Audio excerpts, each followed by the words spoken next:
Welcome to the TEFL Training Institute podcast, the bite-sized TEFL podcast for teachers, trainers, and managers.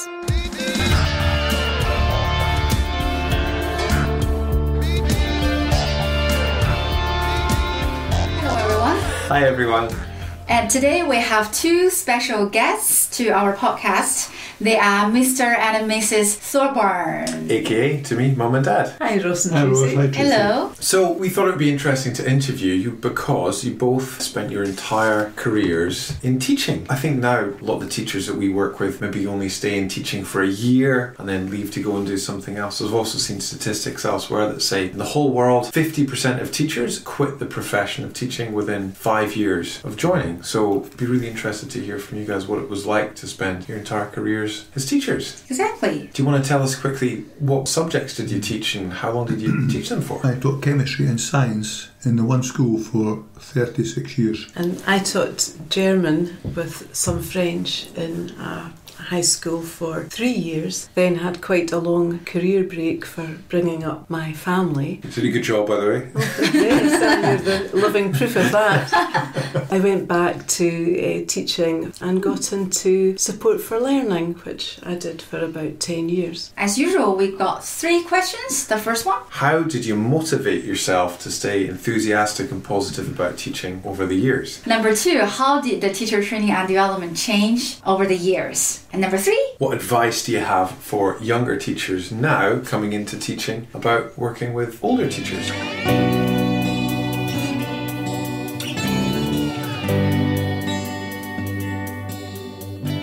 Alright, so let's start off talking about motivation. Dad, I often find that teachers now either find the first year too challenging and they give up, or they find the second year too boring and they leave, or after 3 years they're just coasting and do the same thing year after year. So how did you manage to keep it interesting for so long? Interesting for myself? Yeah. Well, because I love my subject, that's why. And I think if you don't enjoy your subject, you're doing the wrong job. Yeah. You have to have confidence and faith in what you're doing. How did you stop the teaching from getting repetitive then? Because even if you love something, doing the same thing again and again for 36 years has got to get tiresome, right? Yeah, well, it did become a bit repetitive. No avoiding that. You just have to look at to whom you are teaching and adapt your lessons accordingly. Your students are different every year, so that makes every year's experience different. It mustn't be like an assembly line or a sausage factory. What you have to remember is that the lesson to you might seem the same, but it's different to every pupil in the school. These pupils are coming to you never having experienced that lesson before, and it's up to you to make a great job of it. Can you remember maybe when you first started teaching, how did what you were doing differ to maybe what you were doing towards the end? Well, obviously over the years confidence grew. It's important that that's the case. It's important that you feel comfortable as you're teaching. The first year is definitely the hardest year because you're starting out, everything's fresh and you're trying all new ideas for yourself. The second year you are building on that and it goes on and on, you gain in confidence, so the longer you're teaching, I think the better it becomes. And what about, like, did you find that you changed how you went about planning lessons and things as you went on? Yeah, I would say that, to be honest, that I was scrupulous in producing meticulous lesson plans for every lesson in my initial years. I didn't keep that up. But I think that as a result of that, you lack spontaneity. Lesson plan points you in the right direction. It highlights the principal areas you should be covering. You shouldn't be constrained by it. You shouldn't feel you've got to stick to it word by word, line by line. It's not a script, is it? I went to a presentation by Adrian Underhill and he was talking about teaching as improvisation, how it's kind of similar to improvising in comedy because you're reacting to the students and the different things that are going on in the class. That's very true, Ross. You have to have confidence in your subject. You need to know your subject well so that you can teach with that confidence. That's really interesting though. Remember before, Tracy, you had this thing of talking about beginner teachers holding on to their lesson plans like a learner driver gripping onto the steering wheel. Like you say, Dad, maybe once you have that confidence, that's only the time that you feel that you can actually start to improvise and loosen your grip on the steering wheel a bit. When you study something at university, you do it well enough to be able to get by yourself, but you have to have a greater depth of knowledge to be able to pass it on to other people. So the more often you teach something, the better it can be. You see things when you're doing it for the second, third, fourth time that you didn't see the first time maybe. I think that's talk about being reflective, right? And if you notice something went really well or didn't go really well, you were able to reflect on it, and then you know where you need to work on. I liked your point, Mum, about how you have to know it in more depth to be able to teach it, right? Because I think there's a bit of a tendency in teaching English as a foreign language that just being able to speak the language is enough to be able to teach it, right? But I guess that doesn't really count as knowing your subject, does it? It just means that you have the skill, but you might not necessarily have the knowledge to be able to teach it. I think too, when you teach some part of the syllabus a number of times, if you're questioning the pupils, then you will get different replies, and which will throw up different problems that the pupils have, and so it gives you a chance to understand what they find difficult and for you to look for different ways round to explain things. You have to find your own way, what works for you. I always remember an older teacher tell me, never smile. Wow. Never give them the impression that you're a soft touch or something like that. Wow. But I couldn't help but be natural, smile and be jokey, and it worked for me. It's very difficult to be someone else. It's impossible to go into the classroom and throw a switch and be a different person. You can only be who you are. I think that's one of the problems, isn't it, with that sort of craft model of teaching where you're the apprentice and there's a master, yes, and you're learning from them, is that what works for that person isn't necessarily going to work for you, is it? Very true. What sort of things motivated you in the first year? Did you have any moments where you were like, oh yeah, I really enjoy doing this? I always remember an occasion when I was given someone else's class to teach. I went in and taught this lesson that this previous teacher must obviously have taught, and one pupil turned to the other and said, "Did you understand that?" And I said, "Yes, I did." This is quite an occasion to understand what we've been taught.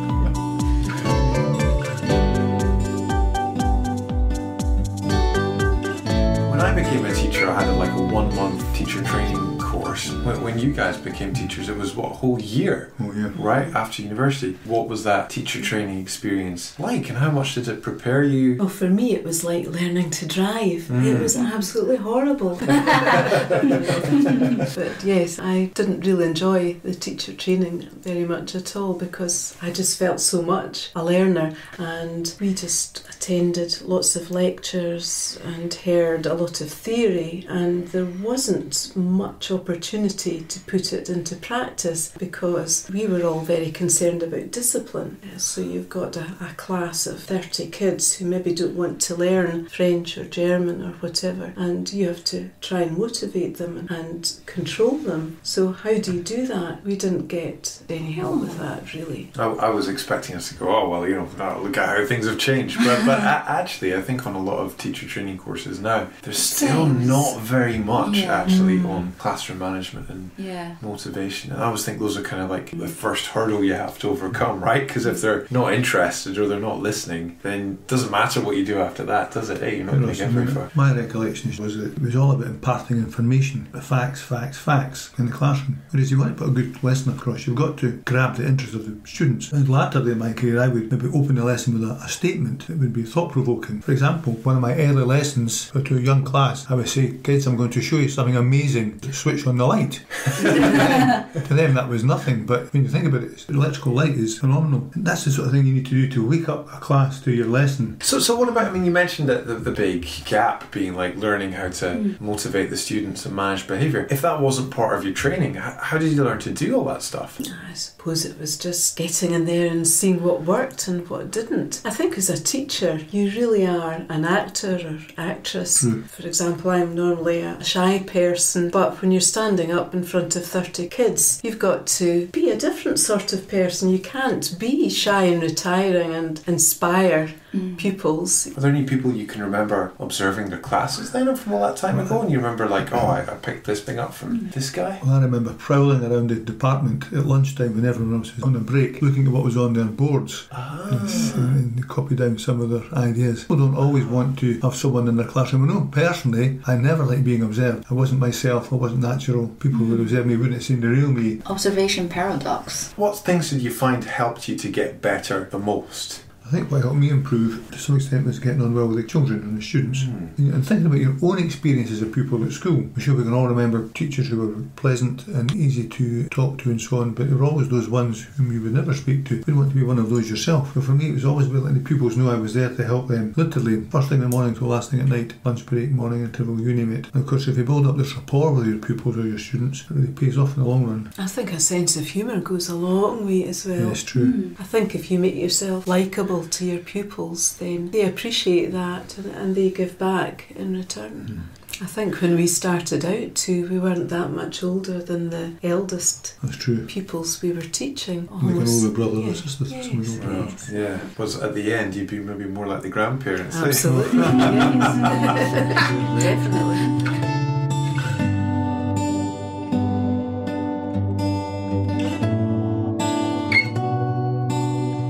What advice might you have then for young teachers who are in their 20s, say, or ending up working in a staff room with teachers who might be in their 50s and 60s who've been there for 20, 30 plus years? I think there's a tendency for older staff who've been there for decades. I think they've got all the answers, all the ideas. These young pups are coming in. What do they know? It's interesting you mention that, Dad, because I was thinking about this today, about obviously how every generation improves on the knowledge of the previous generation, right? Science very rarely goes backwards, usually goes forwards, and yet we always think that if we're older, we think we know more than the younger people, but maybe sometimes we should be thinking the opposite. It's true. Yes. So you worked with someone who was, I guess, your boss, right? Yeah, who was the same age as me, right? What was that like? He was a good guy. So what made that work? I'm highly conscientious. I put in hours and I could see that Ewan was doing that too. But he was into new technologies. He believed in pupils using their mobile phones and so on, cell phones in classroom to record notes, photograph what was on the board and so on. And did you ever take that on yourself? Oh yes. You did? Oh yeah, I would say to them, if you want to take a photograph of what's on the board, go ahead. Your boss,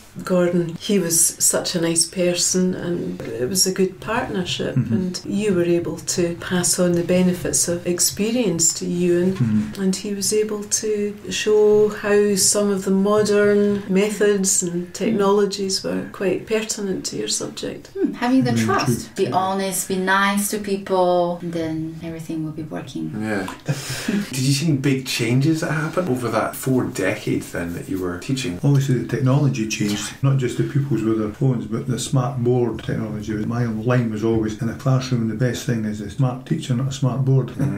Yeah. At the end of the day, technology isn't up to much if you can't deliver your subject. You can give the worst teacher in the world a smart board, and you give the best teacher in the world chalk and a blackboard. Yes. Yeah, whose class would you rather be in? Yes. What about you, Mum? What were some of the biggest changes that you saw, especially after being away maybe for 10 years? When I was teaching languages at the beginning, there was a much greater emphasis on grammar, and by the end of it, hardly any grammar was mentioned at all. I find it very hard to understand how you can teach a language without teaching grammar. I happen to know that students at university in their first year have to have at least a term of concentrated grammar teaching to bring them up to the stage that secondary school pupils used to be at when they went to university back in my day. Sounds like the schools moved on, but the universities didn't.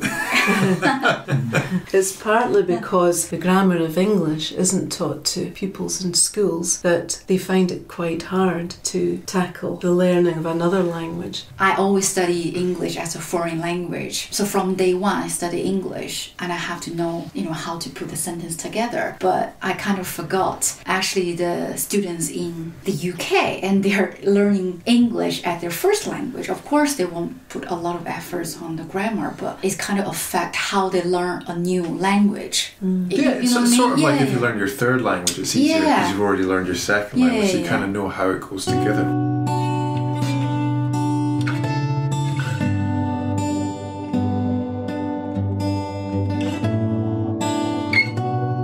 So if you had advice for someone who's feeling a bit bored of teaching after doing it for 2 or 3 years, what would you say to them? Personally, I find it hard to imagine someone being bored by teaching. It's a wonderful job, a privileged job. You're bringing on the next generation. How can you be bored in teaching? Learn to love your subject and then put that across to your students, impart it to them as best as you possibly can. Okay, Thanks so very much for doing that, folks. Bye, everyone.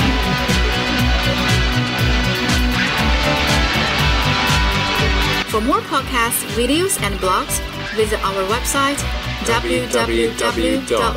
TEFLTrainingInstitute.com. If you've got a question or a topic you'd like us to discuss, leave us a comment. And if you want to keep up to date with our latest content, add us on WeChat at TEFL Training Institute. And if you enjoyed our podcast, please rate us on iTunes.